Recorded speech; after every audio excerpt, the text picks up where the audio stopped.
Good morning all. Business research മെത്തേഡ്സിൻ്റെ രണ്ടാമത്തെ ക്ലാസ്സിലേക്ക് എല്ലാവർക്കും സ്വാഗതം. ഇപ്പോൾ ഈ ചാപ്റ്ററിൽ ഇതിൻ്റെ ഫസ്റ്റ് പാർട്ടിൽ നമ്മൾ ബിസിനസ് റിസർച്ച് മെത്തേഡ്സ് എന്താണ്, അതുപോലെ ബിസിനസ് റിസർച്ച് എന്താണെന്നുള്ളത് മനസ്സിലാക്കി. ഇനി നമുക്കതിൻ്റെ ബാക്കി ക്ലാസ്സിലേക്ക് പോവാം. അപ്പോൾ നമ്മളിനി ചർച്ച ചെയ്യുന്ന പ്രധാന ടോപ്പിക്കുകൾ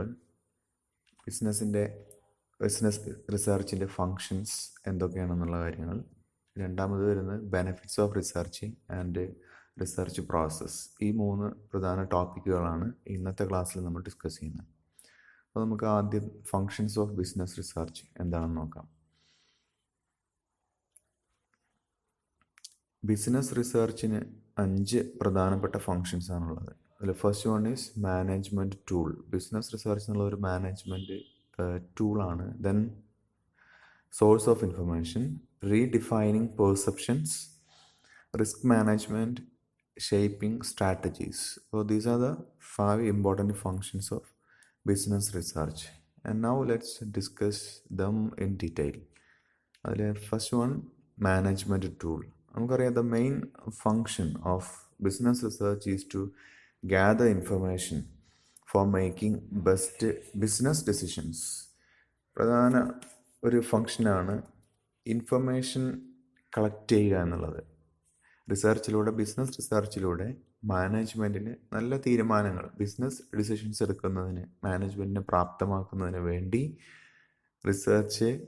റിസർച്ചിലൂടെ വിവരങ്ങൾ ശേഖരിക്കുക എന്നുള്ളതാണ് മാനേജ്മെൻറ്റ് ടൂൾ എന്ന നിലക്ക് അതിൻ്റെ ഏറ്റവും പ്രധാനപ്പെട്ട ഒരു ഫങ്ഷൻ. അങ്ങനെ eventually it becomes A management tool that can be used for creating business strategies, managing production and growth.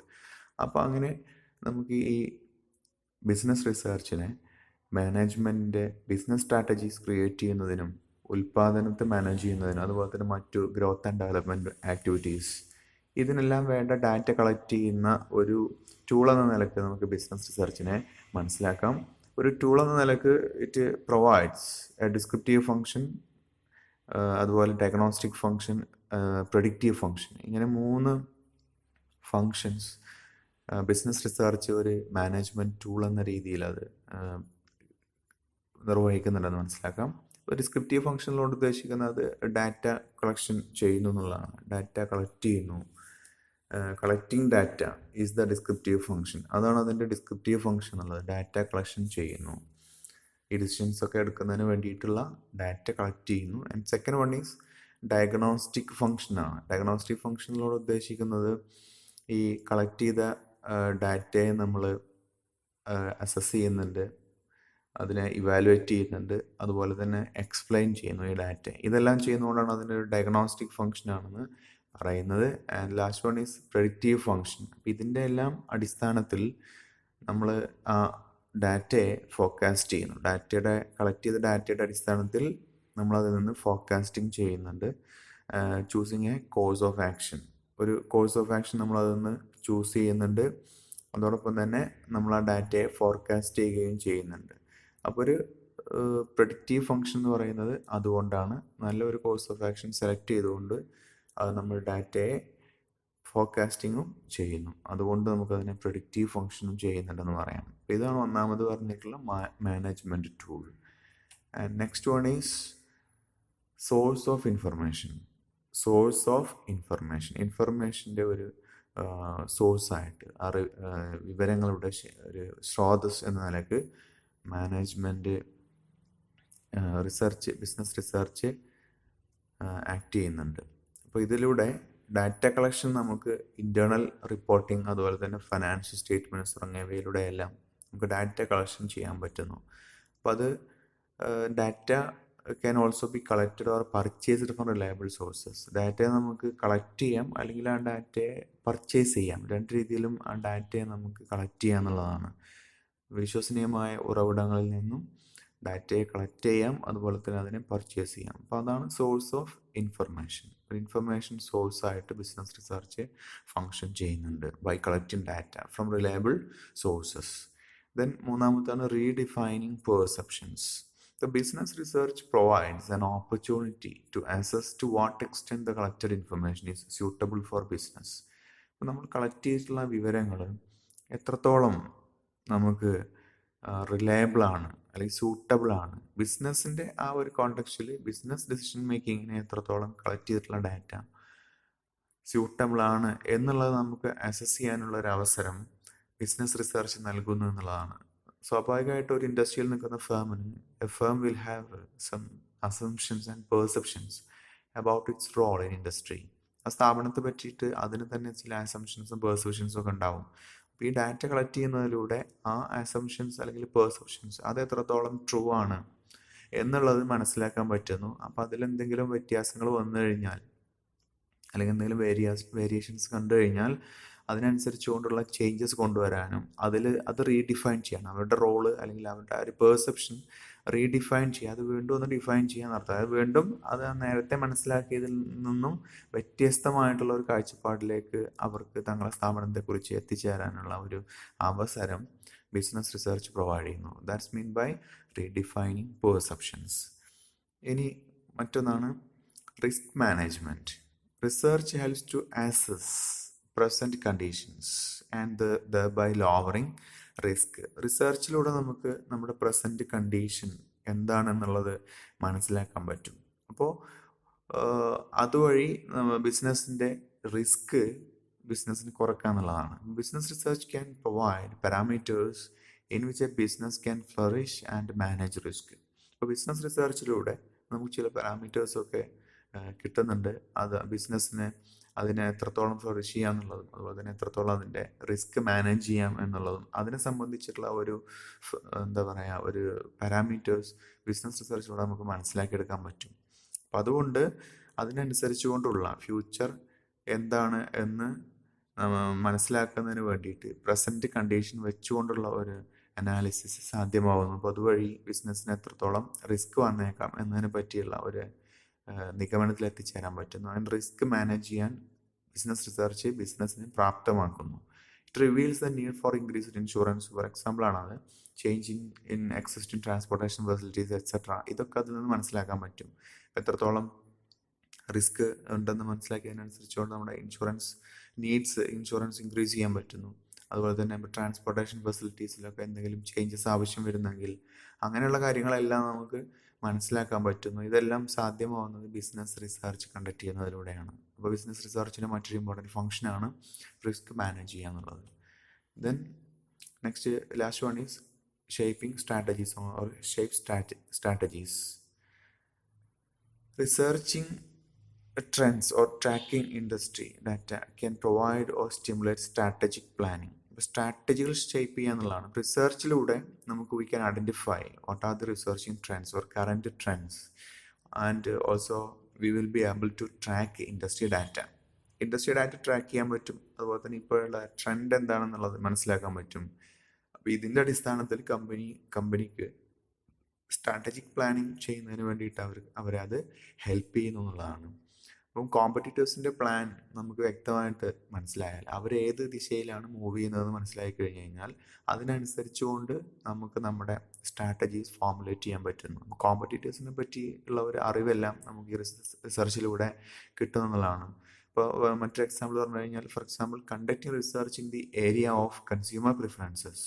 അപ്പോൾ ആ ഒരു ഏരിയയിലാണ് നമ്മൾ റിസർച്ച് നടത്തുന്നതെങ്കിൽ, കൺസ്യൂമർ പ്രിഫറൻസ് അറിയുക എന്നുള്ള ആ ഒരു ഏരിയയിലാണ് നമ്മൾ റിസർച്ച് കണ്ടക്ട് ചെയ്യുന്നതെങ്കിൽ അവരുടെ പ്രിഫറൻസ് എന്താണ്, അവർ പ്രൊഡക്റ്റിൽ നിന്ന് അവരെന്താണ് ഉദ്ദേശിക്കുന്നത്, അങ്ങനെയുള്ള അതിൻ്റെ പ്രൊഡക്ട്സ് ആട്രിബ്യൂട്ട്സ് മറ്റെല്ലാം അതിലെല്ലാം അവരുടെ എക്സ്പെക്റ്റേഷൻസ് എന്താണെന്നുള്ളത് നമുക്ക് മനസ്സിലാക്കാനും അതിനനുസരിച്ചുകൊണ്ട് ആ പ്രൊഡക്റ്റിൽ വേണ്ടുന്ന ചേഞ്ചസ് വരുത്താനും നമ്മളെ ഹെൽപ്പ് ചെയ്യുന്നുണ്ട്. അപ്പോൾ ഇതെല്ലാം സാധ്യമാകുന്നത് ഈ ബിസിനസ് റിസർച്ചിലൂടെയാണ്. അപ്പോൾ ആ രീതിയിൽ ബിസിനസ് റിസർച്ച് സ്ട്രാറ്റജീസുകൾ ഷേപ്പ് ചെയ്യുന്നതിന് വേണ്ടിയിട്ട് ബിസിനസ്സിനെ ഹെൽപ്പ് ചെയ്യുന്നു. ഓക്കെ, ഇത്രയാണ് these are the functions of business research.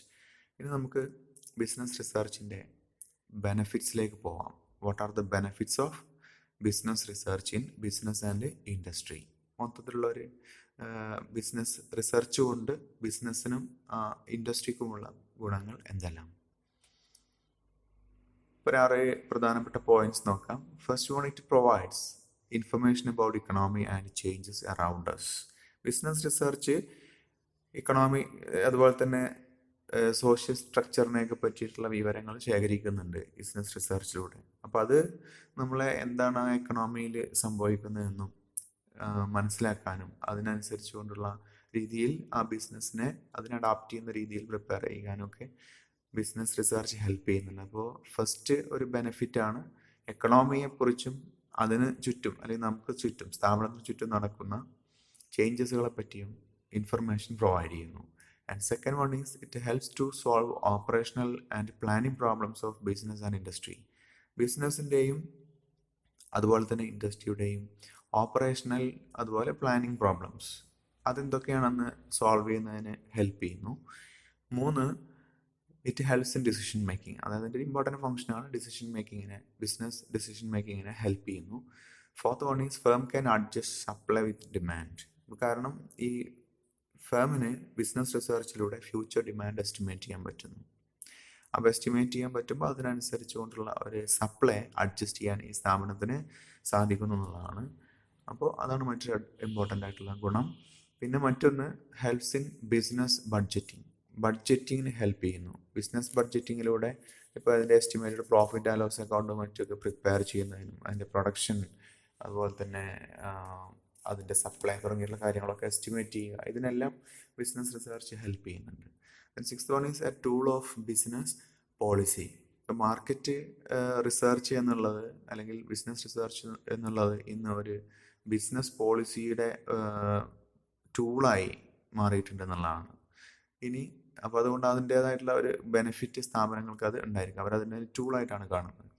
ഇനി 7th one is helps in setting up of production and investment programs followed by sales forecasting. അപ്പോൾ പ്രൊഡക്ഷൻ അതുപോലെ തന്നെ ഇൻവെസ്റ്റ്മെൻറ്റ് പ്രോഗ്രാംസ് ഇതെല്ലാം സെറ്റപ്പ് ചെയ്യുന്നതിന് വേണ്ടിയിട്ട് ഹെൽപ്പ് ചെയ്യുന്നുണ്ട്, ഫോളോഡ് ബൈ സെയിൽസ് ഫോർകാസ്റ്റിംഗ്. അപ്പോൾ ഇത് സെയിൽസ് ഫോർകാസ്റ്റിങ്ങിന് ഹെൽപ്പ് ചെയ്യുന്നു. ഈ സെയിൽസ് ഫോർകാസ്റ്റിങ്ങിന് അടിസ്ഥാനത്തിൽ ഉൽപ്പാദനവും അതുപോലെ തന്നെ മറ്റ് ഇൻവെസ്റ്റ്മെൻറ്റ് പ്രോഗ്രാംസും എല്ലാം പ്ലാൻ ചെയ്യുന്നതിന് വേണ്ടിയിട്ട് മാനേജ്മെൻറ്റിനെ ഇത് ഹെൽപ്പ് ചെയ്യുന്നു. അപ്പോൾ these are the benefits of business research in general. And now let's move on to the next topic, research process. നമുക്കറിയാം റിസർച്ച് എന്നുള്ളത് നമ്മൾ ഓൾറെഡി മനസ്സിലാക്കി. Research is a process. As a process research involves various steps. അതാണ് നമ്മളിവിടെ discuss ചെയ്യുന്നത്. അപ്പോൾ research process എന്ന് പറഞ്ഞു കഴിഞ്ഞാൽ it means a series of steps necessary to carry out research effectively. ഒരു റിസർച്ച് എഫക്റ്റീവായി നടത്തുന്നതിനാവശ്യം വേണ്ടുന്ന ചില സീരീസ് ഓഫ് സ്റ്റെപ്സ് ഉണ്ട്. അതിനെയാണ് നമ്മൾ റിസർച്ച് പ്രോസസ്സ് എന്ന് പറയുന്നത്. Research process means a series of steps necessary to carry out research effectively.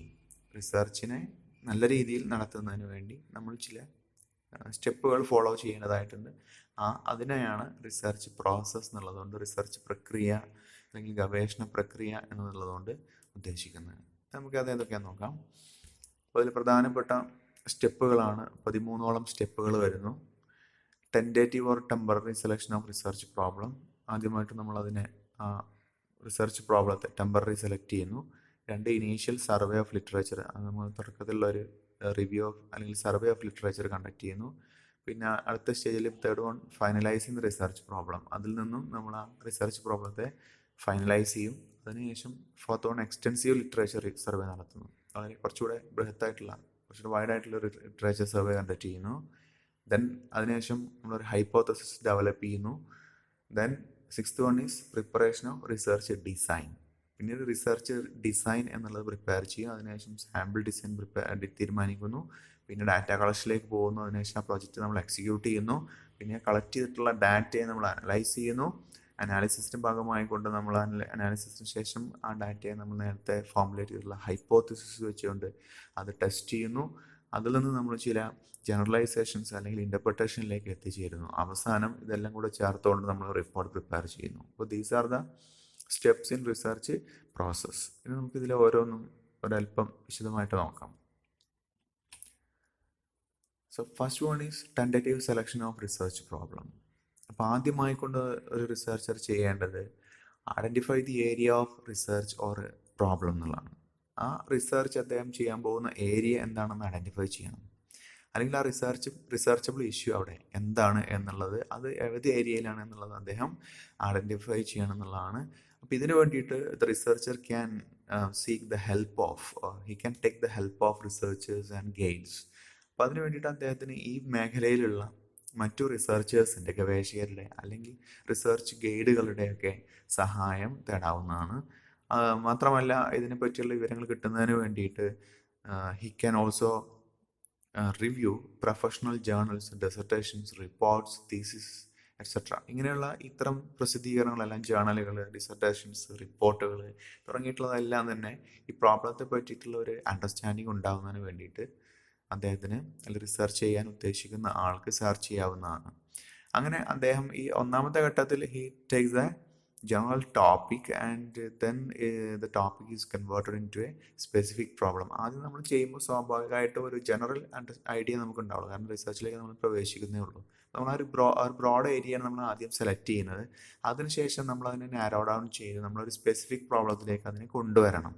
അപ്പോൾ അതിന് വേണ്ടിയിട്ട് നമ്മൾ എക്സിസ്റ്റിംഗ് ലിറ്ററേച്ചറൊക്കെ നമ്മൾ മാക്സിമം കളക്ട് ചെയ്യാൻ ശ്രമിക്കണം. അപ്പോൾ അങ്ങനെയൊക്കെ വരുമ്പം നമ്മളെ ആ സെയിം നമ്മൾ ഉദ്ദേശിക്കുന്ന ഒരു ഇഷ്യൂ മേ ബി സോൾവ്ഡ് ആയിരിക്കാം. ഓൾറെഡി ആരെങ്കിലും ചെയ്ത് അതിനൊരു സൊല്യൂഷൻ കണ്ടെത്തിയിട്ടുണ്ടാവാം, നമ്മളത് അറിയാത്തത് കൊണ്ടാവാം. അപ്പം അതുകൊണ്ട് we should go for A survey of the existing literature. അപ്പോൾ അത് ഡ്യൂപ്ലിക്കേഷന് വേണ്ടിയിട്ട്, വർക്ക് ഡ്യൂപ്ലിക്കേഷൻ ഒഴിവാക്കുന്നതിന് വേണ്ടി എന്ന് പറഞ്ഞു കഴിഞ്ഞാൽ ആ നേരത്തെ ഒരാൾ ചെയ്ത് വെച്ചിട്ട് നമ്മളത് വീണ്ടും അത് തന്നെ ചെയ്യുന്നു. അപ്പോൾ നേരത്തെ ചെയ്തതിൽ നിന്നും പ്രത്യേകിച്ച് ഒരു വ്യത്യാസമൊന്നും ആവശ്യമില്ലെങ്കിൽ അത് ഡ്യൂപ്ലിക്കേഷനായിട്ട് വരും.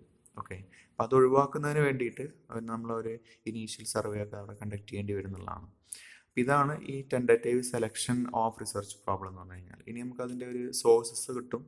ഇതെല്ലാം ആ റിസർച്ച് പ്രോബ്ലം ഐഡൻറ്റിഫൈ ചെയ്യാനുള്ള സോഴ്സസ് ആണ്. റീഡിങ്ങിലൂടെ നേരത്തെ പറഞ്ഞിട്ടുള്ള ഈ ലിറ്ററേച്ചർ, അത്തരം ഈ ജേർണൽസ്, അതുപോലെ മറ്റുള്ള അവൈലബിൾ ആയിട്ടുള്ള എല്ലാ ബുക്സ്, ഡെസർട്ടേഷൻസ്, തീസിസ്, മറ്റ് പബ്ലിക്കേഷൻസ്, ഇതെല്ലാം റീഡ് ചെയ്യുന്നതിലൂടെ റിസർച്ച് പ്രോബ്ലം നമുക്ക് ഐഡൻറ്റിഫൈ ചെയ്യാം. പിന്നെ മറ്റൊന്ന് അക്കാഡമിക് എക്സ്പീരിയൻസ് ആണ്. അത് ഈ ഫീൽഡിൽ നിൽക്കുന്ന ആളുകളുമായിട്ട് ഡിസ്കസ് ചെയ്യുന്നതിലൂടെ, അല്ലെങ്കിൽ കൊളീഗ്സ് ആവാം, പിന്നെ അതുപോലെ മറ്റു ആൾക്കാരുമായിട്ടൊക്കെ, എക്സ്പേർട്ടുമായിട്ടൊക്കെ അത് ഡിസ്കസ് ചെയ്തുകൊണ്ടുള്ള ഒരു രീതിയിൽ നമുക്ക് ആ പ്രോബ്ലത്തെ ഐഡൻറ്റിഫൈ ചെയ്യാം. അക്കാഡമിക് എക്സ്പീരിയൻസ് നമ്മൾ നിൽക്കുന്ന ഏരിയയിൽ കൊളീഗ്സുമായിട്ട് ഐഡൻറ്റിഫൈ ചെയ്ത് സംസാരിച്ചുകൊണ്ട് നമ്മൾ ആ നിൽക്കുന്ന ഏരിയയിലേക്കുള്ള പ്രോബ്ലംസ് നമുക്ക് ഐഡൻറ്റിഫൈ ചെയ്യാൻ പറ്റും. Then third one is daily experience ആണ്. ഡെയിലി എക്സ്പീരിയൻസ്, നമ്മുടെ ഡെയിലി എക്സ്പീരിയൻസിൽ നിന്ന് നമ്മൾ പല കാര്യങ്ങളും പിന്നെ മനസ്സിലാക്കുന്നു. അതിൽ നിന്ന് നമുക്ക് റിസർച്ചിലേക്ക് പോകാനുള്ള ഒരു സ്പാർക്ക് നമുക്ക് കിട്ടിയെന്ന് വരാം. നമ്മൾ ഡെയിലി ഇപ്പോൾ വണ്ടികളിൽ യാത്ര ചെയ്യുമ്പോൾ, നമുക്ക് ബസ്സിൽ യാത്ര ചെയ്യുമ്പോൾ, ഫോർ എക്സാമ്പിൾ പറഞ്ഞു കഴിഞ്ഞാൽ നമ്മൾ ഒരുപാട് കാര്യങ്ങൾ കാണുന്നുണ്ട്. അപ്പോൾ നമുക്ക് ചിലപ്പം ആ പാസഞ്ചേഴ്സിൻ്റെ എന്തെങ്കിലും ഒരു ആസ്പെക്റ്റിൽ നമുക്കൊരു സ്റ്റഡി നടത്തിയാലോ എന്ന് ചിലപ്പോൾ തോന്നിയേക്കാം. അതൊക്കെ നമ്മുടെ ഡെയിലി എക്സ്പീരിയൻസ് ആണ്. അത്തരം സാഹചര്യങ്ങളിൽ നിന്നും ഒരു റിസർച്ച് പ്രോബ്ലം കിട്ടാനുള്ള സാധ്യതയുണ്ട്. Then fourth one is exposure to field situations.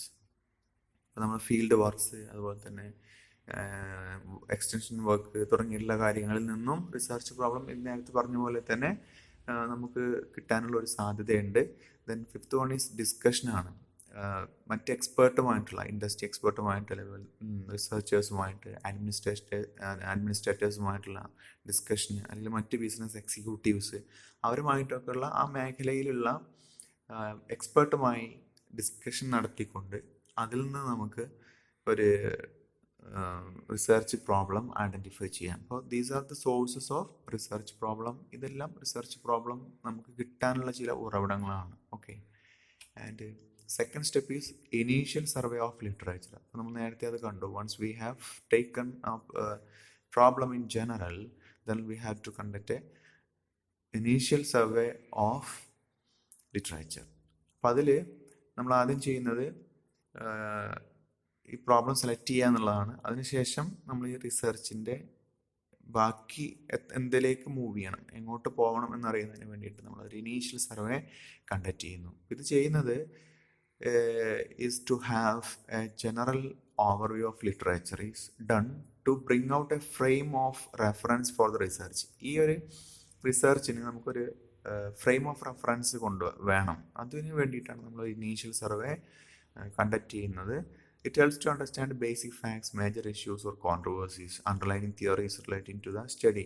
നമ്മൾ ചെയ്യുന്ന ഈ ഒരു സ്റ്റഡിയിൽ എന്തൊക്കെയാണ് അതിലെ ബേസിക് ഫാക്ട്സ്, അതിൽ എന്തൊക്കെ മേജർ ഇഷ്യൂസാണ് നിലവിലുള്ളത്, എന്തെല്ലാം കോൺട്രവേഴ്സീസ് ഉണ്ട്, അപ്പോൾ നമ്മൾ ആ ഒരു ഏറ്റെടുത്തിട്ടുള്ള ആ ഒരു പർട്ടിക്കുലർ ഏരിയയിൽ അതിൻ്റെ തിയറീസുമായി ബന്ധപ്പെട്ടുകൊണ്ട് ഇത്തരം കാര്യങ്ങൾ എന്താണ് എന്നുള്ളത് മനസ്സിലാക്കുക എന്നുള്ളതാണ് ഇനീഷ്യൽ സർവേ എന്നുള്ളതുകൊണ്ട് ഉദ്ദേശിക്കുന്നത്. അപ്പം അങ്ങനെ വരുമ്പം ഈ ഒരു സ്റ്റേജിൽ 2 types of literature researcher review ചെയ്യേണ്ടി വരും. First one is conceptual literature ആണ്. Conceptual literature means relating to the concepts and theories. ആ കോൺസെപ്റ്റ്സുകളും തിയറികളും ആ പർട്ടിക്കുലർ ഏരിയയിലെ അല്ലെങ്കിൽ റിസർച്ച് ഇഷ്യൂയിലെ കോൺസെപ്റ്റും തിയറീസും എന്താണ് എന്നുള്ള അതിനെ പറ്റിയിട്ടുള്ള ഒരു കോൺസെപ്റ്റ്വൽ ലിറ്ററേച്ചർ കണ്ടക്ട് ചെയ്യേണ്ടി വരും. രണ്ടാമത് വരുന്നത് എംപിരിക്കൽ ലിറ്ററേച്ചറാണ്. എംപിരിക്കൽ ലിറ്ററേച്ചർ എന്നുള്ള ഉദ്ദേശിക്കുന്നത് ഈ ഒരു പ്രപ്പോസൽ സ്റ്റഡിയുമായി ബന്ധപ്പെട്ടുകൊണ്ട് അതുപോലെയുള്ള നേരത്തെ നടത്തിയിട്ടുള്ള സ്റ്റഡികൾ ഉണ്ടായിരിക്കും. അതിൻ്റെ സ്റ്റഡിയാണ് എംപിരിക്കൽ ലിറ്ററേച്ചർ എന്നുള്ളത് ഉദ്ദേശിക്കുന്നത്. അപ്പോൾ അതിൻ്റെ ഔട്ട്പുട്ട് എന്താണ്, അതിൻ്റെ റിസൾട്ട് എന്തായിരുന്നു എന്നതിനെ പറ്റിയുള്ള ഒരു ഡീറ്റെയിൽഡ് അനാലിസിസ് അല്ലെങ്കിൽ സ്റ്റഡി അവിടെ നടത്തേണ്ടി വരുന്നുണ്ട്. അപ്പോൾ ഇതാണ് ഇനീഷ്യൽ സർവേ ഓഫ് ലിറ്ററേച്ചർ എന്നുള്ളതുകൊണ്ട് ഉദ്ദേശിക്കുന്നത്. അപ്പം ഇത് സെലക്ട് ചെയ്ത് കഴിഞ്ഞാൽ ഈ ഒരു ഓവർവ്യൂ അയാൾ ചെയ്തിരിക്കണം. ഇനീഷ്യൽ സർവേ കണ്ടക്ട് ചെയ്യണം, എങ്ങോട്ട് മൂവ് ചെയ്യണം, അയാളുടെ ഒരു ഫ്രെയിം ഓഫ് റെഫറൻസ് ഐഡൻറ്റിഫൈ ചെയ്യുക എന്നുള്ളതാണ് ഇനീഷ്യൽ സർവേൻ്റെ ഉദ്ദേശം. അപ്പോൾ അത് കണ്ടക്ട് ചെയ്യുന്നു. അത് കണ്ടക്ട് ചെയ്യുമ്പോൾ അദ്ദേഹത്തിന് കുറച്ചുകൂടി ക്ലാരിറ്റി വരും അദ്ദേഹത്തിൻ്റെ ഏരിയയെ പറ്റിയിട്ട്.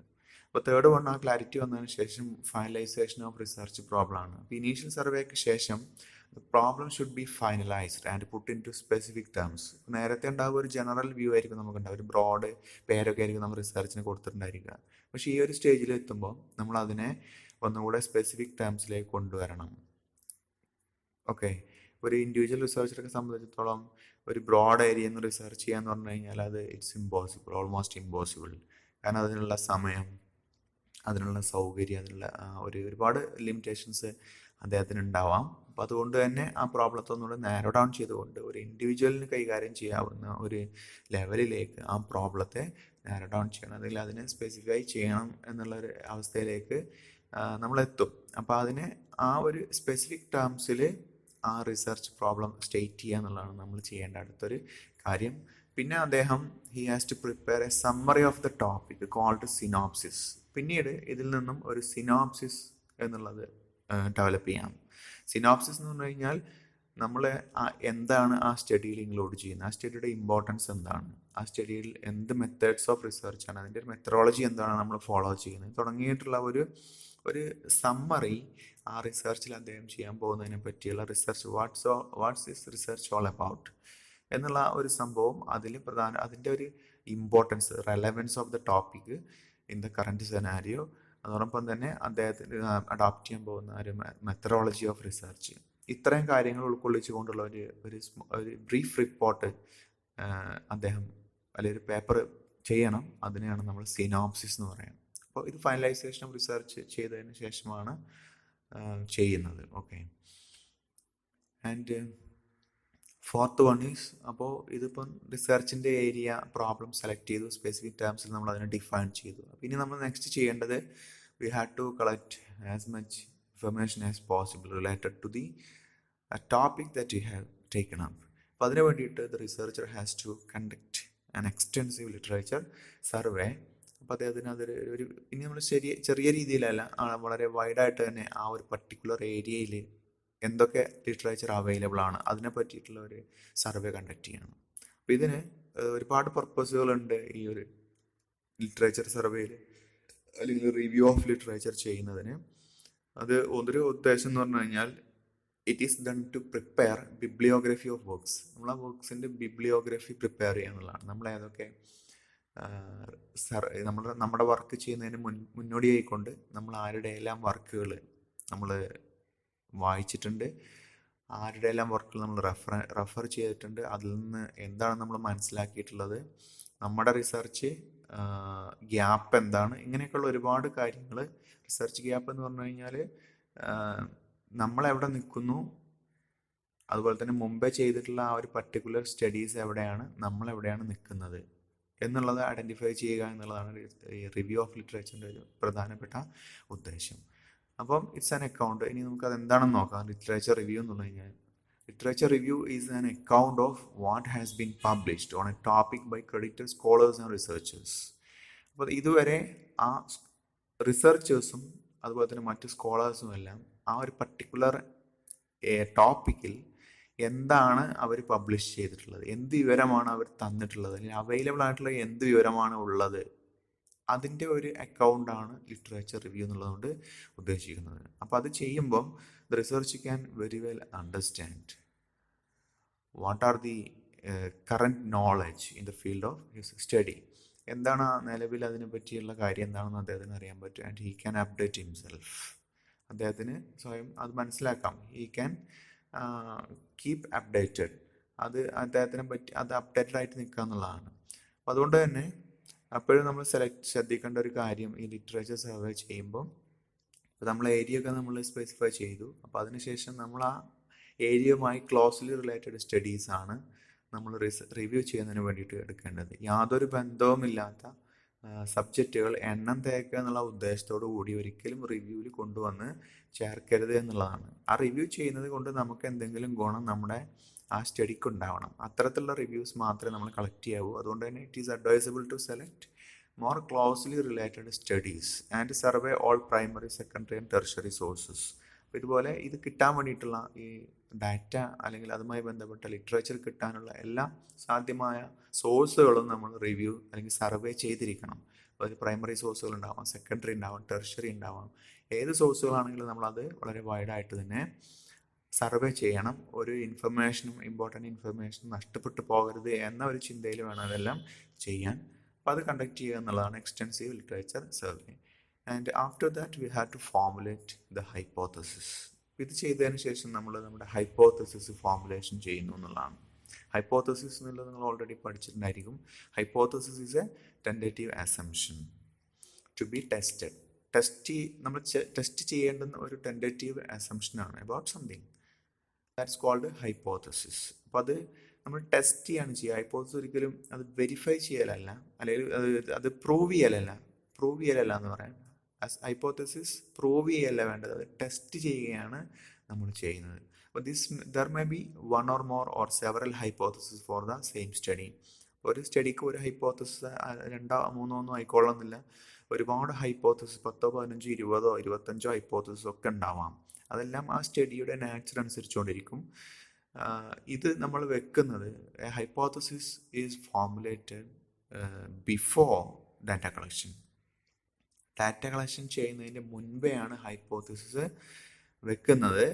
അതിനനുസരിച്ച് നമ്മളിനി ഡാറ്റ അനാലിസിസ് ചെയ്യുക. അതിനുശേഷം ഈ ഹൈപ്പോത്തസിസുമായിട്ട് നമ്മൾ ടെസ്റ്റ് ചെയ്ത് നോക്കുകയാണ് ചെയ്യുന്നത്. അപ്പോൾ ഇത് നമ്മൾ ഫോർമുലേറ്റ് ചെയ്യുന്നതിന് വേണ്ടിയിട്ട് നമ്മൾ ഡിസ്കഷൻ ചെയ്യാം, അതുപോലെ തന്നെ റിവ്യൂ ഓഫ് ലിറ്ററേച്ചർ ചെയ്യാം, അതുപോലെ പേഴ്സണൽ ഇൻവെസ്റ്റിഗേഷൻ നടത്താം. ഇതിലൂടെയെല്ലാം നമുക്ക് ഹൈപ്പോത്തസിസ് ഫോർമുലേറ്റ് ചെയ്യാൻ പറ്റും. അപ്പോൾ നമ്മൾ ആ പർട്ടിക്കുലർ ഏരിയയുമായി ബന്ധപ്പെട്ട ഒരു ഹൈപ്പോത്തസിസ് നമുക്ക് വെക്കണം. ആ ഹൈപ്പോത്തസിസ് എങ്ങനെ നമുക്ക് ഉണ്ടാക്കാം എന്നുള്ളതാണ്, അത് ഫോർമുലേറ്റ് ചെയ്യണം. അതൊരു ഇമ്പോർട്ടൻ്റ് ആയിട്ടുള്ള ഒരു സ്റ്റെപ്പാണ് റിസർച്ചിൽ. അപ്പോൾ നല്ല രീതിയിൽ അത് നമ്മൾ വേഡ് ചെയ്താലേ, അത് ഫോർമുലേറ്റ് ചെയ്താലേ നമുക്കതിൻ്റെ ഒരു വിചാരിച്ചൊരു ഫലം നമുക്ക് കിട്ടുകയുള്ളൂ. അപ്പോൾ അത് റിസർച്ച് ഒബ്ജക്റ്റീവ്സുമായിട്ടും വളരെയധികം റിലേറ്റഡ് ആണ് ഈ ഹൈപ്പോത്തസിസിൻ്റെ ഫോർമുലേഷൻ. അപ്പോൾ അതിൻ്റെ ഔട്ട്പുട്ട് എങ്ങനെ വരണം എന്നുള്ളത് ആക്ച്വലി ഇതിനനുസരിച്ചൊക്കെ ഇരിക്കും. അപ്പോൾ നല്ലൊരു ഔട്ട്പുട്ട് കിട്ടണമെങ്കിൽ നല്ല റിസർച്ച് ഹൈപ്പോത്തസിസ് നമ്മൾ സെറ്റ് ചെയ്തിരിക്കണം എന്നുള്ളതാണ്. അപ്പോൾ നമുക്ക് ഇതുവഴിയെല്ലാം ഫോർമുലേറ്റ് ചെയ്യാൻ പറ്റും. ഡിസ്കഷനിലൂടെയും എക്സ്പേർട്സുമായിട്ട് ഡിസ്കഷൻ ചെയ്യാം, കൊളീഗ്സുമായിട്ട് ഡിസ്കഷൻ ചെയ്യാം, അല്ലെങ്കിൽ മറ്റ് റിസർച്ചേഴ്സുമായിട്ട് അത് ഡിസ്കഷൻ ചെയ്യാം. അതുപോലെ റിവ്യൂ ഓഫ് ലിറ്ററേച്ചർ കണ്ടക്ട് ചെയ്യുമ്പോൾ നമുക്ക് മനസ്സിലാക്കാൻ പറ്റും how the other researchers have formulated their hypothesis. അവരെങ്ങനെയാണ് അത് ചെയ്തിട്ടുള്ളത് എന്നുള്ളത് നോക്കാം. അതിനനുസരിച്ചുകൊണ്ട് we can formulate our own hypothesis. അത് കോപ്പി ചെയ്യുക എന്നുള്ളതല്ല, നമ്മുടെ കോണ്ടെക്സ്റ്റിൽ അതിനെ റീഡിഫൈൻ ചെയ്യാം, റീഫോർമുലേറ്റ് ചെയ്യാം. ഓക്കെ, ദെൻ ലാസ്റ്റ് വൺ നമുക്ക് മനസ്സിലാക്കാനുള്ള ഒരു കാര്യം, helps to focus attention on more important aspects of research problem. ഈ ഒരു ഫോർമുലേഷനുള്ള ഒരു ബെനിഫിറ്റ് ആണത്. ആ റിസർച്ചറെ കുറച്ചുകൂടെ റിസർച്ച് പ്രോബ്ലത്തിലെ മോസ്റ്റ് ഇമ്പോർട്ടൻ്റ് ആയിട്ടുള്ള ആസ്പെക്റ്റിൽ ഫോക്കസ് ചെയ്യുന്നതിന് വേണ്ടിയിട്ട് അദ്ദേഹത്തെ ഹെൽപ്പ് ചെയ്യുന്നു. അപ്പോൾ അതാണ് ഫോർമുലേഷൻ ഓഫ് ഹൈപ്പോത്തസിസ്. അപ്പോൾ ഈ ഒരു സ്റ്റെപ്പ് നമ്മൾ ചെയ്യേണ്ടതായിട്ട് വരും. പിന്നെ after that we have to prepare the research design prepare ചെയ്യുക എന്നുള്ളതാണ് നെക്സ്റ്റ്. റിസർച്ച് ഡിസൈൻ എന്നുള്ളതുകൊണ്ട് ഉദ്ദേശിക്കുന്നത് it's actually a blueprint of the research or plan of research work is called research design.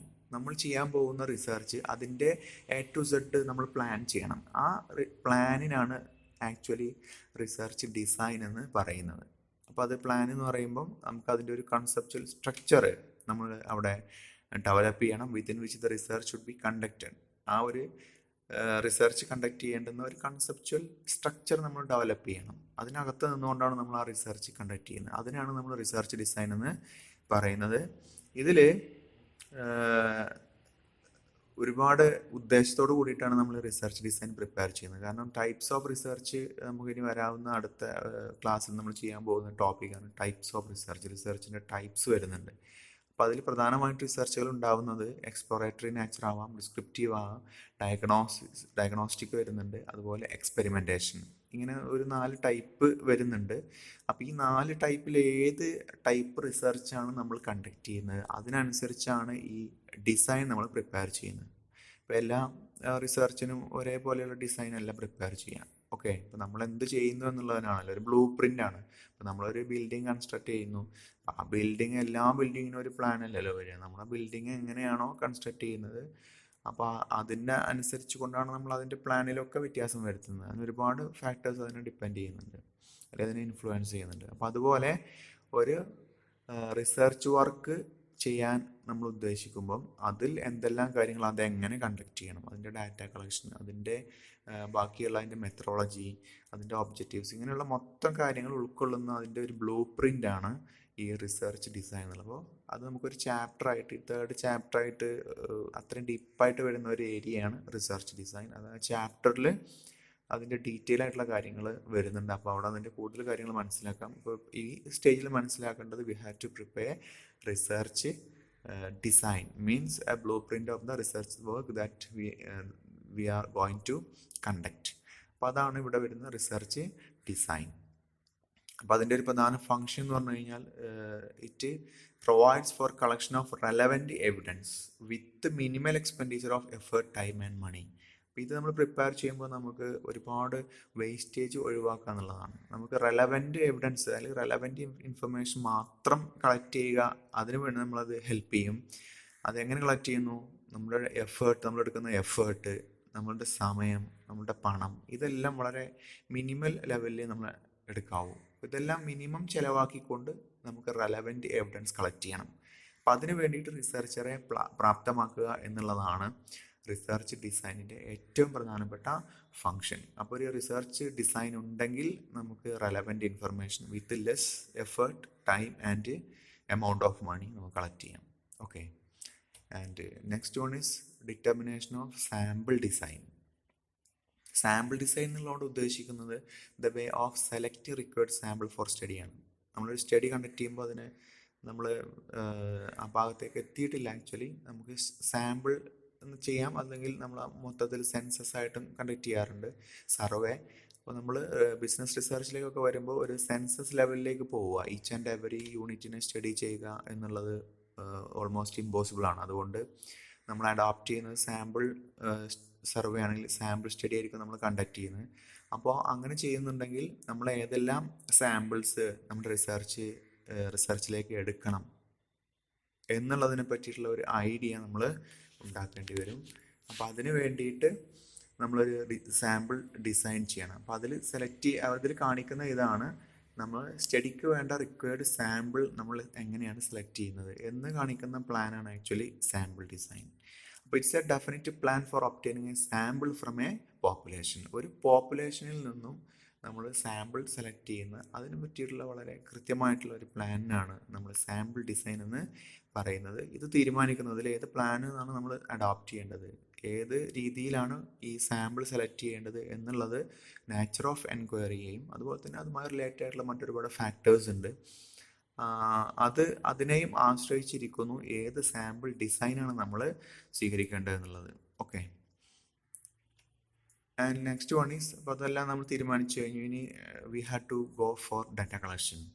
അപ്പോൾ അതിൽ ഏത് റിസർച്ച് ആണെങ്കിലും നമുക്കറിയാം ഡാറ്റയാണ് ഏതൊരു റിസർച്ചിൻ്റെ അതിൻ്റെ ബാക്ക് ബോൺ എന്നുള്ളത്, ഡാറ്റ റെലവൻ്റ് ആയിട്ടുള്ള ഡാറ്റ. അപ്പോൾ all kinds of research work require data. ഏത് തരത്തിലുള്ള റിസർച്ച് ആണെങ്കിലും ഡാറ്റ ആവശ്യമാണ്. അപ്പോൾ ഡാറ്റ നമുക്കറിയാം, we can collect data from many sources. അത് പ്രൈമറി ആവാം, സെക്കൻഡറി ആവാം, ടെർഷ്യറി ആവാം, ഇങ്ങനെ പല സോഴ്സുകളുണ്ട്. അപ്പോൾ അതിൽ നിന്നെല്ലാം നമ്മൾ റെലവൻറ്റ് ഡാറ്റ കളക്ട് ചെയ്യുക എന്നുള്ളതാണ് റിസർച്ചറുടെ അടുത്തൊരു ജോലിയായിട്ട് വരുന്നത്, അല്ലെങ്കിൽ റിസർച്ചിൽ അടുത്തൊരു സ്റ്റെപ്പായിട്ട് വരുന്നത്. ഇനി അവിടെ രണ്ട് രീതി അതിന് വേണ്ടി ഫോളോ ചെയ്യാം. ഒന്ന്, നമുക്ക് ഈ ഡാറ്റ കിട്ടാൻ വേണ്ടി സർവേ കണ്ടക്ട് ചെയ്യാം. അപ്പോൾ നമ്മളെ എക്സിസ്റ്റിംഗ് ഡാറ്റ ഒന്നും റിലയബിൾ അല്ല എങ്കിൽ, നമുക്ക് റെഡിലി അവൈലബിൾ അല്ല എങ്കിൽ കളക്ട് ത്രൂ സർവേ മെത്തേഡ്, അതായത് സർവേ മെത്തേഡിലൂടെ നമുക്ക് ആ ഡാറ്റയെ കളക്ട് ചെയ്യാം. അപ്പോൾ അതിൽ ഒബ്സർവേഷൻ ഉണ്ടാവാം, ഇൻ്റർവ്യൂ ടെക്നിക്ക് അഡോപ്റ്റ് ചെയ്യാം, ക്വസ്റ്റ്യനർ വഴി ആവാം, അല്ലെങ്കിൽ ഷെഡ്യൂൾസ് വഴിയാവാം. അപ്പോൾ ഇങ്ങനെ ഏത് രീതിയിലും നമുക്ക് ആ സർവേ ഡാറ്റ റെഡിലി അവൈലബിൾ അല്ലെങ്കിൽ കളക്ട് ചെയ്യാം സർവേയിലൂടെ. ആൻഡ് സെക്കൻഡ് മെത്തേഡ് എന്ന് പറഞ്ഞു കഴിഞ്ഞാൽ എക്സ്പെരിമെൻ്റ് ആണ്. ഇപ്പോൾ എക്സ്പെരിമെൻ്റ് എന്നുള്ള മെത്തേഡാണ് നമ്മൾ അഡോപ്റ്റ് ചെയ്യുന്നത് എങ്കിൽ, ആ റിസർച്ചർ അവിടെ ക്വാണ്ടിറ്റേറ്റീവ് മെഷർമെൻറ്റ്സ് ഒബ്സർവ് ചെയ്യുന്നു. ആ ക്വാണ്ടിറ്റേറ്റീവ് മെഷർമെൻറ്റ്സ് അയാൾ ഒബ്സർവ് ചെയ്യുന്നതിലൂടെ അയാൾക്ക് വേണ്ട ഡാറ്റ അവിടെ അയാൾക്ക് കിട്ടുന്നതാണ്. അപ്പോൾ എക്സ്പെരിമെൻ്റ് കണ്ടക്ട് ചെയ്യാം. ഓക്കെ, ഈ രണ്ട് രീതിയിലും നമുക്ക് ഡാറ്റയെ കളക്ഷൻ ചെയ്യാമെന്നുള്ളതാണ്. ഇനി 9th one is execution of the project. ഇനി ഈ റിസർച്ചർ ഈ പ്രോജക്റ്റ് അത് എക്സിക്യൂട്ട് ചെയ്യുന്ന ഒരു സ്റ്റേജിലേക്ക് വരുമ്പം അത് ശരിയായ രീതിയിലാണ് എക്സിക്യൂട്ട് ചെയ്യുന്നത്, അല്ലെങ്കിൽ ആ റിസർച്ചിൻ്റെ കണ്ടക്റ്റിംഗ് ആണ് ഇവിടെ വരുന്നത്. ആക്ച്വലി ആ പ്ലാൻ ചെയ്ത പോലെ തന്നെ അയാൾ ഡാറ്റ കളക്ഷനൊക്കെ ചെയ്യുന്നു, അത് ആ പ്രോസസ്സ് ചെയ്യുക എന്നുള്ളതാണ്. അപ്പോൾ researcher should see that the project is executed in proper way. അത് ശരിയായ രീതിയിലാണ് ചെയ്യുന്നത് എന്നുള്ള അദ്ദേഹം ഉറപ്പ് വരുത്തണം, അല്ലെങ്കിൽ അദ്ദേഹം അത് കൺഫേം ചെയ്തിരിക്കണം. ഇപ്പോൾ പ്രോപ്പറായിട്ടാണ് എക്സിക്യൂട്ട് ചെയ്യുന്നത് എങ്കിൽ നമ്മൾ കളക്ട് ചെയ്യുന്ന ഡാറ്റ ആഡിക്വേറ്റ് ആയിരിക്കും, റെലവൻ്റ് ആയിരിക്കും, ഡിപ്പെൻഡബിൾ ആയിരിക്കും, സഫീഷ്യൻ്റ് ആയിരിക്കും. എക്സിക്യൂഷനിൽ പാളിച്ചകൾ വന്നു കഴിഞ്ഞാൽ അത് ഡാറ്റ കളക്ഷനെ ബാധിക്കുന്നു. കളക്ട് ചെയ്ത ഡാറ്റ ആഡിക്വേറ്റ് ആയിക്കൊള്ളണമെന്നില്ല.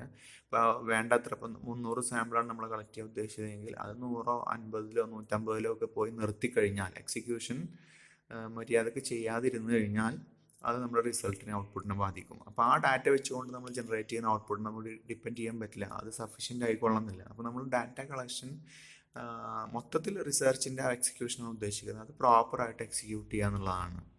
അപ്പോൾ അതിന് വേണ്ടിയിട്ടുള്ള ഒരു കഴിവും മറ്റൊന്നും ഈ റിസർച്ചേഴ്സിന് ഇല്ലെങ്കിൽ we should give training to the റിസർച്ചർക്ക് ഇനഫ് ട്രെയിനിങ് നമ്മൾ കൊടുത്തിരിക്കണം, ആവശ്യമെങ്കിൽ കൊടുത്തിരിക്കണം. If he is not experienced in the field of research, he should be given adequate training. അപ്പോൾ അത് കൊടുക്കുക എന്നുള്ളതാണ്. അപ്പോഴേ അദ്ദേഹത്തിന് ആ പോരായ്മകളൊക്കെ പരിഹരിച്ചുകൊണ്ട് ആ റിസർച്ച് ശരിയായ രീതിയിൽ എക്സിക്യൂട്ട് ചെയ്യാൻ പറ്റുന്നുള്ളൂ. അപ്പോൾ അതിൻ്റെ എക്സിക്യൂഷൻ നല്ല രീതിയിൽ നടത്തുക എന്നുള്ളത് ഒരു ഇമ്പോർട്ടൻറ്റ് സ്റ്റേജാണ്.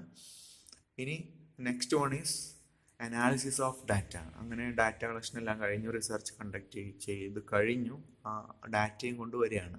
ഡാറ്റയും കൊണ്ട് വന്നു കഴിഞ്ഞാൽ നമുക്ക് അതിനെ ഇനി അനാലിസിസ് ചെയ്യണം. അതാണ് ഈ സ്റ്റേജ്, അനാലിസിസ് ഓഫ് ഡാറ്റ. ഈ അനാലിസിസ് ചെയ്യുന്നതിന് വേണ്ടിയിട്ട് first of all we have to code the ഡാറ്റയെ കോഡ് ചെയ്യണം, through which the categories of data are transformed into symbols. അപ്പോൾ അതിൽ ഡിഫറെൻറ്റ് കാറ്റഗറീസ് ഓഫ് ഡാറ്റ ഉണ്ടായിരിക്കും. ഈ ഡാറ്റയെ നമ്മളതിലെ സിമ്പിൾസ് ആക്കിയിട്ട് ട്രാൻസ്ഫോം ചെയ്യുന്ന ആ ഒരു കാര്യത്തിനാണ്, അല്ലെങ്കിൽ ആ ഒരു പ്രോസസ്സിനാണ് നമ്മൾ കോഡിംഗ് എന്ന് പറയാം. കാരണം കോഡ് ചെയ്ത് കഴിഞ്ഞാൽ ഡാറ്റ അനലൈസ് ചെയ്യാൻ എളുപ്പമാണ്. പ്രത്യേകിച്ചും ഇപ്പോൾ നമ്മൾ ഒരു മാനുവൽ അനാലിസിസ് അല്ല ചെയ്യുന്നത്, സോഫ്റ്റ്വെയറിൻ്റെ ഹെൽപ്പോട് കൂടിയൊക്കെയാണ് ഡാറ്റ അനാലിസിസ് ചെയ്യുന്നത്. അപ്പോൾ സോഫ്റ്റ്വെയറിലൊക്കെ നമ്മൾ കോഡുകളാണ് ഇൻപുട്ട് ചെയ്യുന്നത്, ഡാറ്റ ആസ് സച്ച് അല്ല നമ്മൾ കൊടുക്കുന്നത്. ഓക്കെ, അപ്പോൾ അതിന് വേണ്ടിയിട്ട് നമ്മൾ ആദ്യം ചെയ്യേണ്ടത് we have to code the collected ഡാറ്റയെ നമ്മൾ ആദ്യം കോഡ് ചെയ്യുകയാണ് ചെയ്യുന്നത്. Coding is the process of giving codes. Okay, അല്ലെങ്കിൽ സെർട്ടൻ സിമ്പിൾസ് അത് കൊടുക്കുക, അതിലേക്ക് മാറ്റുകയാണ് ചെയ്യുന്നത്. പിന്നെ അതിനുശേഷം നമ്മൾ ഇതിന് ടാബുലേഷനൊക്കെ ചെയ്യുന്നുണ്ട്. ത്രൂ ടാബുലേഷൻ, ഈ ടാബുലേഷനിൽ നമ്മൾ ചെയ്യുന്നത് എന്താണ്, ലാർജ് വോളിയം ഓഫ് ഡാറ്റയെ ഒരു ഫ്യൂ ഗ്രൂപ്പ്സ് ആയിട്ട്, അല്ലെങ്കിൽ അതുപോലെ തന്നെ ടാബിൾസുമായിട്ടും അതിനെ കണ്ടൻസ് ചെയ്യാണ് ചെയ്യുന്നത്, അതിനെ ചുരുക്കുകയാണ് ചെയ്യുന്നത്, സമ്മറൈസ് ചെയ്യാണ് ചെയ്യുന്നത്. അപ്പോൾ through tabulation large volume of data is condensed to few groups and tables. ഇതെല്ലാം ചെയ്യുന്നത് ഫോർ ഫർദർ അനാലിസിസ്. അതിന് ഹെൽപ്പ് ചെയ്യുന്ന ഉദ്ദേശത്തിൽ നമ്മൾ ടാബുലേഷൻ ചെയ്യുന്നു, ടാബിളുകളിലേക്ക് ഡാറ്റ കണ്ടൻസ് ചെയ്യാണ് ചെയ്യുന്നത്. അങ്ങനെ അനാലിസിസ് കണ്ടക്ട് ചെയ്യുന്നു. അപ്പോൾ അനാലിസിസിന് വേണ്ടിയിട്ട് ഒരുപാട് സ്റ്റാറ്റിസ്റ്റിക്കൽ ടെക്നിക്സ് ഉണ്ട്. അതിലെ സ്റ്റാറ്റിസ്റ്റിക്കൽ ടെക്നിക്സുകളൊക്കെ നമുക്ക് അനാലിസിസിന് വേണ്ടിയിട്ട് ഉപയോഗപ്പെടുത്താം. ഒരുപാട് ടെസ്റ്റുകളൊക്കെ വരുന്നുണ്ട്, അത് പിന്നീട് മനസ്സിലാക്കാം. അപ്പോൾ എന്തായാലും സ്റ്റാറ്റിസ്റ്റിക്കൽ ടെക്നിക്സ് ഉണ്ട്. ഈ ടെക്നിക്സ് ഉപയോഗിച്ചുകൊണ്ട് ഡാറ്റ അനാലിസിസ് ചെയ്യുക എന്നുള്ളതാണ്. അനാലിസിസ് സ്റ്റേജിൽ മനസ്സിലാക്കേണ്ടത് നമ്മൾ ഇവിടെ പ്രധാനപ്പെട്ട കാര്യം സോഫ്റ്റ്വെയറുകളാണ്. ഡാറ്റ അനലൈസ് ഒരുപാട് സോഫ്റ്റ്വെയറുകളുണ്ട്. ഇപ്പോൾ SPSS നിങ്ങൾ കേട്ടിട്ടുണ്ടായിരിക്കും. SPSS എന്ന് പറയുന്ന സോഫ്റ്റ്വെയർ ഉണ്ട്. ഇപ്പം അക്കാഡമിക് ലെവലിലുള്ള റിസർച്ചുകളിലൊക്കെ ഒരുപാട് ഉപയോഗിക്കുന്ന ഒരു സോഫ്റ്റ്വെയർ ആണ്. പിന്നെ ആർ വെച്ചുകൊണ്ടുള്ള ഒരുപാട് സോഫ്റ്റ്വെയറുകളുണ്ട്. ഇങ്ങനെ ഒരുപാട് സോഫ്റ്റ്വെയറുകൾ അതിൽ വരുന്നുണ്ട്. അപ്പോൾ ഇവിടെയൊക്കെ നമുക്ക് സ്റ്റാറ്റിസ്റ്റിക്സിൻ്റെ ഒരു സിഗ്നിഫിക്കൻസ് ആണ്, അല്ലെങ്കിൽ സ്റ്റാറ്റിസ്റ്റിക്സിൻ്റെ റോള് നമുക്കിവിടെ നന്നായിട്ട് മനസ്സിലാക്കാൻ പറ്റും അനാലിസിസിൽ. അപ്പോൾ ഇവിടെ നമ്മൾ സ്റ്റാറ്റിസ്റ്റിക്സിൻ്റെ റോള്, ഒരു കീ റോള് സ്റ്റാറ്റിസ്റ്റിക്സിന് ഈ അനാലിസിസിലുണ്ട് എന്നുള്ള കാര്യമാണ് മനസ്സിലാക്കുന്നത്. അപ്പോൾ കുറച്ചൊക്കെ സ്റ്റാറ്റിസ്റ്റിക്സിൻ്റെ ഭാഗം റിസർച്ചർക്ക് അറിഞ്ഞിരിക്കണം. അദ്ദേഹത്തിന് സ്റ്റാറ്റിസ്റ്റിക്സിനെ പറ്റിയുള്ള ഒരു ജനറൽ അവയർനെസ് ഉണ്ടായിരിക്കണം. പിന്നെ നമ്മൾ ഇതിന് ഈ ഒരു അനാലിസിസ് കണ്ടക്ട് ചെയ്യാൻ വേണ്ടിയിട്ട് ഇതിലുള്ള എക്സ്പേർട്ടായിട്ടുള്ള ആളുകളുണ്ടായിരിക്കും. അത് റിസർച്ചർ തന്നെ കണ്ടക്ട് ചെയ്യണമെന്നില്ല. He can seek the help of experts in the field of analysis. അവർക്ക് ഹെൽപ്പ്, എക്സ്പേർട്ടുകളുടെ ഹെൽപ്പ് സ്വീകരിക്കുക എന്നുള്ളതാണ്. അവരെ സഹായത്തോടു കൂടിയിട്ട് ഈ സ്റ്റാറ്റിസ്റ്റിക്കൽ അനാലിസിസ് കണ്ടക്ട് ചെയ്യാം. ഓക്കെ, കാരണം അവിടെ സോഫ്റ്റ്വെയർ മറ്റും ഇതിൽ ഇൻവോൾവ് ആണ്. അപ്പോൾ സോഫ്റ്റ്വെയർ അറിഞ്ഞെങ്കിൽ നമുക്ക് അനാലിസിസ് ചെയ്യാൻ സാധിക്കുകയുള്ളൂ. അത് അങ്ങനെ അനാലിസിസ് ചെയ്യുന്നു. ആൻഡ് ആഫ്റ്റർ ദാറ്റ് നമ്മൾ ടെസ്റ്റിംഗ് ഓഫ് ഹൈപ്പോത്തസിസ് ആണ്. അപ്പോൾ ഇതിനോട് അനുബന്ധിച്ച്, അനാലിസിസിനോടനുബന്ധിച്ച് ചെയ്യുന്നൊരു കാര്യം തന്നെയാണത്. Research wants to see whether the analysed data support the formulated hypothesis. റിസർച്ചിൻ്റെ ഇനീഷ്യൽ സ്റ്റേജിൽ ആ റിസർച്ചർ ഫോർമുലേറ്റ് ചെയ്തിട്ടുള്ള ഹൈപ്പോത്തസിസ് ഉണ്ടായിരിക്കും. അത് എത്രത്തോളം ഈ കളക്ട് ചെയ്ത ഡാറ്റ അത് ആ ഹൈപ്പോത്തസിസിനെ സപ്പോർട്ട് ചെയ്യുന്നു എന്നുള്ളത് അറിയുക എന്നുള്ളതാണ് ഈ ടെസ്റ്റിംഗ് ഓഫ് ഹൈപ്പോത്തസിസ്. അപ്പോൾ അതറിയാൻ വേണ്ടി നമ്മൾ ചില ടെസ്റ്റുകൾ കണ്ടക്ട് ചെയ്യാണ് ചെയ്യുന്നത്. അതിന് ടെസ്റ്റിംഗ് ഓഫ് ഹൈപ്പോത്തസിസ് ടെസ്റ്റുകൾ ഉണ്ട് അതിന്. അപ്പോൾ അത് നിങ്ങൾക്ക് ഉണ്ടായിരിക്കും ടി ടെസ്റ്റ്, കൈ സ്ക്വയർ ടെസ്റ്റ്, എഫ് ടെസ്റ്റ്, ഇതെല്ലാം സെക്കൻഡ് ഇയറിൽ നിങ്ങൾ പഠിച്ചിട്ടുണ്ടായിരിക്കും. അപ്പോൾ അതിൽ വരുന്ന ഈ ടെസ്റ്റുകളൊക്കെയാണ് നമ്മൾ ഹൈപ്പോത്തസിസ് ടെസ്റ്റുകൾ എന്ന് പറയും. ടെസ്റ്റുകൾ ഉപയോഗിച്ചുകൊണ്ട് നമ്മൾ ഹൈപ്പോത്തസിസ് ടെസ്റ്റ് ചെയ്യുന്നു. അപ്പോൾ ഒന്നുകിൽ നമ്മൾ ആ ഹൈപ്പോത്തസിസ് നമ്മൾ ആക്സെപ്റ്റ് ചെയ്യും, അല്ലെങ്കിൽ ആ ഹൈപ്പോത്തസിസ് നമ്മൾ റിജക്റ്റ് ചെയ്യും. അതിനനുസരിച്ചുകൊണ്ടുള്ള ഒരു കൺക്ലൂഷനിലേക്ക് നമ്മൾ പിന്നീട് എത്തുകയാണ് ചെയ്യുന്നത്.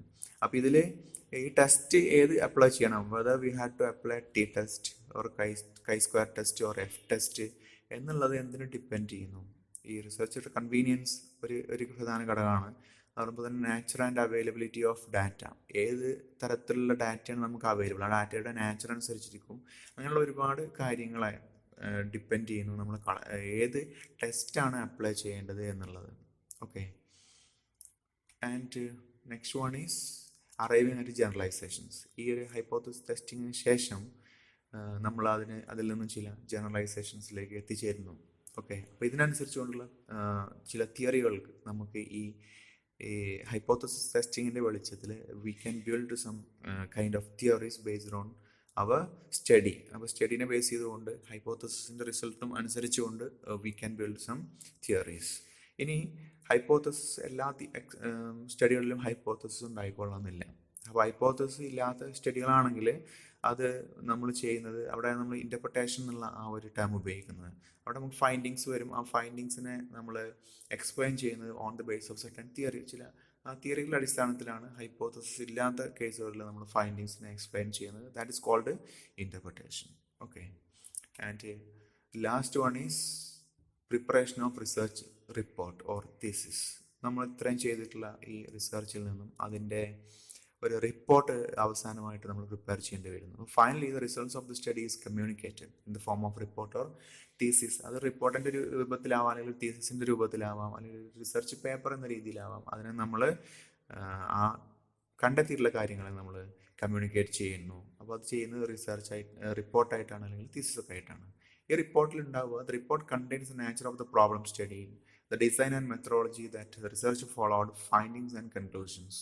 ഇത്രയും കാര്യങ്ങൾ അദ്ദേഹം ചെയ്തിട്ടുള്ള മുഴുവൻ വർക്കും അതിൽ കാണിച്ചിട്ടുണ്ടായിരിക്കും. എന്താണ് അദ്ദേഹത്തിൻ്റെ പ്രോബ്ലം എന്തായിരുന്നു, അതിന് ഏത് മെത്തഡോളജിയാണ് അദ്ദേഹം ഫോളോ ചെയ്തത്, അദ്ദേഹത്തിൻ്റെ ഫൈൻഡിങ്സ് എന്തെല്ലാം, അദ്ദേഹത്തിൻ്റെ കൺക്ലൂഷൻസ് എന്താണ്. അപ്പോൾ ഈ റിസർച്ചിൻ്റെ ആകത്തുക എന്ത് എന്നുള്ളത് കാണിക്കുന്നതിന് വേണ്ടിയിട്ട് അതിന് മുഴുവൻ കാര്യങ്ങൾ ഉൾപ്പെടുത്തിക്കൊണ്ടുള്ള റിസർച്ച് റിപ്പോർട്ട് തയ്യാറാക്കുന്നു.